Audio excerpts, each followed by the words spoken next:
Brando, j'espère que tu vas bien. Moi ici Touben, je suis très contente et très heureuse de te retrouver aujourd'hui pour cette nouvelle vidéo. Aujourd'hui, nous allons parler de la partie 2 du chapitre 2 de review de Boruto to Vortex. Si tu n'as pas encore vu la première partie, je vais juste t'afficher le lien juste ici. Clique sur ce lien et tu sauras tout ce qu'il y a à savoir sur Boruto to Vortex sur le premier chapitre. Le chapitre précédent, nous avons bien vu comment est-ce que le village de Konoha a été transformé, comment est-ce que les choses ont changé, les choses ont été bouleversées par l'arrivée de Boruto et aussi l'arrivée d'Eida et les souhaits des Kawaki. Donc on sait tout ça, on va pas plus tergiverser et aujourd'hui on va commencer directement là où on s'était arrêté à la première partie. Du coup, prends de quoi manger, prends de quoi grignoter et c'est parti juste après les génériques.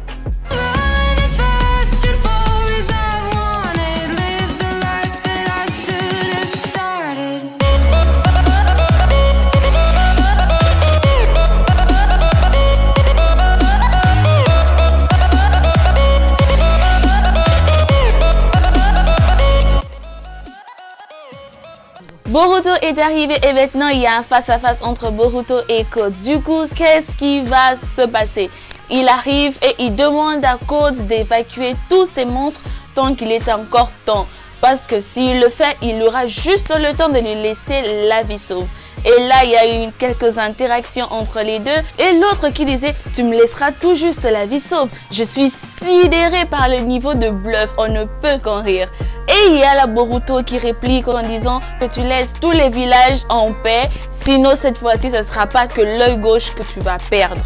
Après là, Boruto il demande à Sarada d'aller évacuer tout le monde, de mettre les villages en sécurité, d'essayer d'expulser tout le monde pour qu'il y ait moins de victimes, pour qu'il y ait moins de personnes en danger. Et là, Sarada lui demande, Boruto, est-ce que ça va aller pour toi? Et Boruto qui fait, t'inquiète pas, vas-y, je te demande juste une chose, reste en vie. Et le combat continue de l'autre côté avec Inojin et Chocho. Ils étaient en train de se battre contre ces sbires, contre ces monstres qui sont une partie des Jubi. Et après, il y a aussi Himawari qui intervient, qui veut aussi les aider parce qu'elle est devenue aussi ninja. Elle a grandi en 3 ans. Après, il y a eu un monstre qui a voulu l'attaquer. Du coup, là, Himawari est tombé. En tombant, il y a eu Kawaki qui est venu, qui l'a secouru. Et Himawari, il a dit merci grand frère. Et Kawaki en mode, je t'ai déjà dit combien de fois ne pas m'appeler grand frère. Franchement, Kawaki, ça c'est la culpabilité qui te ronge. Tu es rongé par la culpabilité d'avoir pris la place de Boruto. Mais ça, en tout cas, bien fait pour toi. Puis après, il y a un autre sbire de monstre qui attaque Kawaki par derrière. Et il prononce Tsutsuki. Et là, Kawaki rétorque qu'il en a marre des Otsutsuki, que lui, avec les Otsutsuki, c'est vraiment, ça le fait chier, en vrai, ça le fait chier. Puis après, il a absorbé le monstre en question. Et l'histoire continue de l'autre côté avec Boruto et Code. On va enfin voir de quoi est-ce qu'est capable Boruto avec ses nouveaux pouvoirs. On voit dans différentes cases à quel point ses techniques ont été améliorées, à quel point il est devenu très fort. Il n'a même pas eu le temps de dégainer en fait. Vois juste l'épée qui fait flash et après tout le monde est KO, tout le monde est divisé, tu perds une partie de tes membres, tu sais même pas ce qui arrive. On voit à quel point il a évolué au fil du temps, au fil de l'histoire, pendant qu'il était en pèlerinage je ne sais où, avec comme maître je ne sais qui, mais j'espère au moins que plus on va arriver, plus on va monter et plus on saura en fait qu'est-ce qui s'est réellement passé pendant le 3 ans. Si ça a été Sasuke qui l'a toujours entraîné, même si tout laisse à croire que c'est Sasuke parce que sa maîtrise de l'épée est aussi extraordinaire que celle de Sasuke en fait. Du coup, je pense que c'est Sasuke. S'il a été aussi entraîné par une autre personne, ça aussi on finira par le savoir. Mais maintenant, techniquement parlant, Boruto est devenu super, méga, giga fort. Il a étalé tous les clones des Jubi en un seul dégainement de sabre. Tu vois à quel point il a vraiment évolué. Et ça, j'ai vraiment envie de voir au fait l'étendue de ses forces, l'étendue de ses techniques et aussi des nouvelles techniques si on en a. Parce que voilà, c'est pour ça qu'on a signé. Code se rend compte enfin que Boruto n'était pas en train de bluffer, que Boruto était en train de dire la vérité quand il a menacé. Il s'est rendu compte à quel point Boruto est devenu très fort. Et lui-même, il a dit que finalement, c'était pas que du bluff. Et Boruto le demande encore une seconde fois, prends tes monstres, prends tes clics et tes claques et tu dégages du village parce que là, tu fais chier tout le monde, tu tues tout le monde et voilà. François, je suis en train de paragrapher. Tu connais. On voit la case de Sarada. Franchement, Sarada, niveau technique, il y a...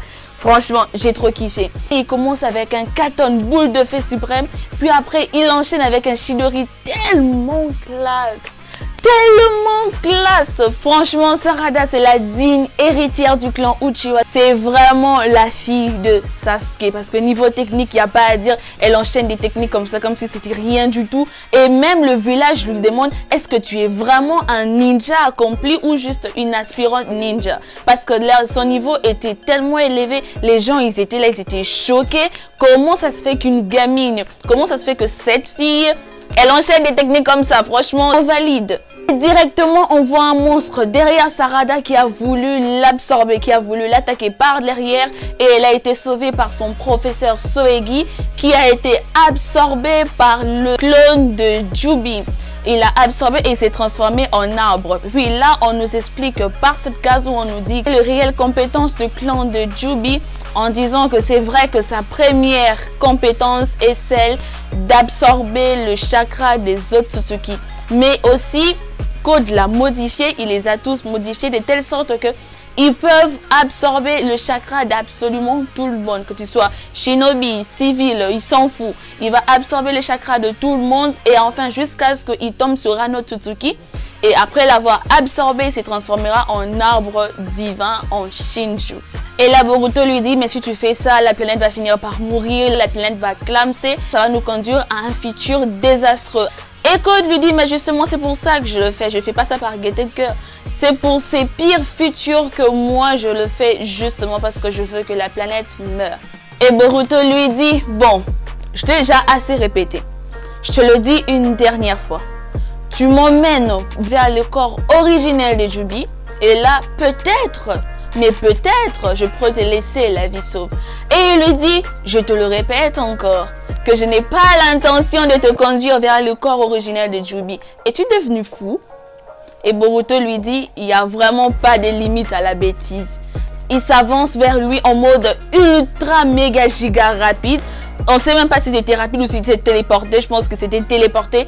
Il est arrivé devant Code en face à face et il lance un Rasengan sans malaxer son chakra. Il lance un lorbe tourbillonnant. Uzuiko, putain. Vous avez vu ce que j'ai vu? Est-ce que vous avez vu ce que j'ai vu là? Mais Boruto, ça devient trop chaud. Mais qu'est-ce qu'il... Il a trop du flow, le frérot. Il a trop du flow. Vous voyez pas ça ou quoi?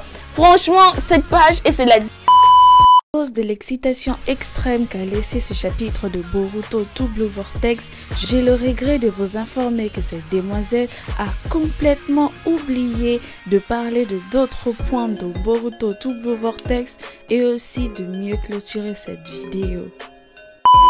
N'oublie pas de t'abonner, de liker et d'activer la cloche de notification pour ne pas rater les prochaines vidéos qui arriveront très bientôt. Prochainement, je ferai la review Jujutsu Kaisen. Donc, dites-moi, je vais mettre un vote si vous voulez que je fasse une review Jujutsu Kaisen parce que j'ai vraiment envie d'en faire. Il se passe trop de dingueries dans ce manga-là. Il faut que j'en parle. Il faut que je vous en parle. Et on se dit à très prochainement pour une nouvelle vidéo. Sayonara les amis. Bye bye.